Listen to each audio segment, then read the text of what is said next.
ओम नमो भगवते वासुदेवाय नमः। जय श्री हरि विष्णु। आइए श्रद्धा और भक्ति के साथ निर्जला एकादशी की पावन कथा का श्रवण करते हैं। भीमसेन बोले, हे महाबुद्धि पितामह, मेरी बात सुनो। युधिष्ठिर, द्रौपदी, अर्जुन, नकुल, सहदेव ये एकादशी को कभी भोजन नहीं करते। वह मुझसे नित्य कहा करते हैं कि हे भीमसेन, तुम एकादशी को भोजन मत किया करो। मैं उनसे कहता हूँ कि हे तात, मुझसे भूख सही नहीं जाती। मैं दान करूंगा और विधि पूर्वक केशव का पूजन करूंगा, परंतु बिना उपवास किए एकादशी के व्रत का फल कैसे मिले? भीमसेन का वचन सुनकर व्यास जी बोले, जो तुमको स्वर्ग अत्यंत प्रिय है और नरक बुरा मालूम होता है, तो दोनों पक्ष की एकादशी को भोजन नहीं करना चाहिए। भीमसेन बोले, हे महायुद्धे, एक बार भोजन करने से भी मुझसे नहीं रहा जाता, फिर उपवास कैसे करूं? हे महामुने, वृक नाम का अग्नि सदा मेरे पेट में रहती है। जब मैं बहुत सा अन्न खाऊं तब वह शांत होता है। हे महामुने, मैं एक उपवास कर सकता हूँ जिससे स्वर्ग मिल जाए। उस एक व्रत को मैं विधि पूर्वक करूंगा, इसलिए निश्चय करके एक व्रत बतलाइए जिससे मेरा कल्याण हो। व्यास जी बोले, नरादीप, तुमने मानव धर्म और वैदिक धर्म सुना है, परंतु कलयुग में उन धर्मों करने की शक्ति मनुष्यों में नहीं है। सरल उपाय, थोड़े धन और कम परिश्रम से महाफल प्राप्त होने की विधि मैं तुमसे कहता हूँ, जो कि सब पुराणों का सार है। जो दोनों पक्षों की एकादशी का व्रत करता है वह नरक में नहीं जाता। व्यास जी का वचन सुनकर भीमसेन पीपल के पत्ते की तरह कांपने लगे और डर कर बोले, हे पितामह, मैं क्या करूं? मैं उपवास नहीं कर सकता, इसलिए हे प्रभु, बहुत फलदायक एक ही व्रत को मुझसे कहिए। व्यास जी बोले कि वृषवा मिथुन के सूर्य में ज्येष्ठ मास में शुक्ल पक्ष की एकादशी है, उसका यत्न पूर्वक निर्जल उपवास करना चाहिए। स्नान और आचमन में जल का निषेध नहीं है। मासेवर स्वर्ण का दान जिसमें डूब जाए उतना ही जल आचमन के लिए कहा गया है। वही शरीर को पवित्र करने वाला है। गौ के कान की तरह हाथ करके मासेवर जल पीना चाहिए। उससे थोड़ा अधिक जल पीने से मदिरा पान के समान होता है।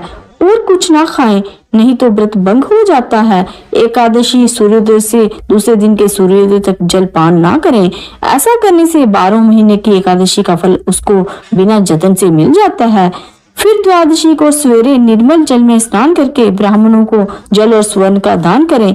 फिर व्रत करने वाला कृत होकर ब्राह्मणों सहित भोजन करे।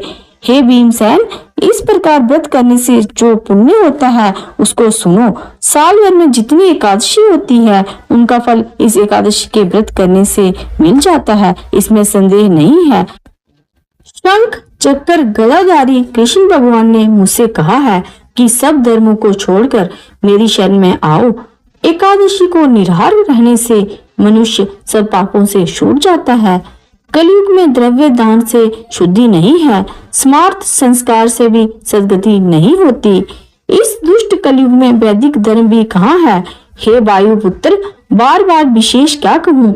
दोनों पक्षों की एकादशी में भोजन ना करें। ज्येष्ठ के शुक्ल पक्ष की एकादशी में जो फल मिलता है उसे सुनो।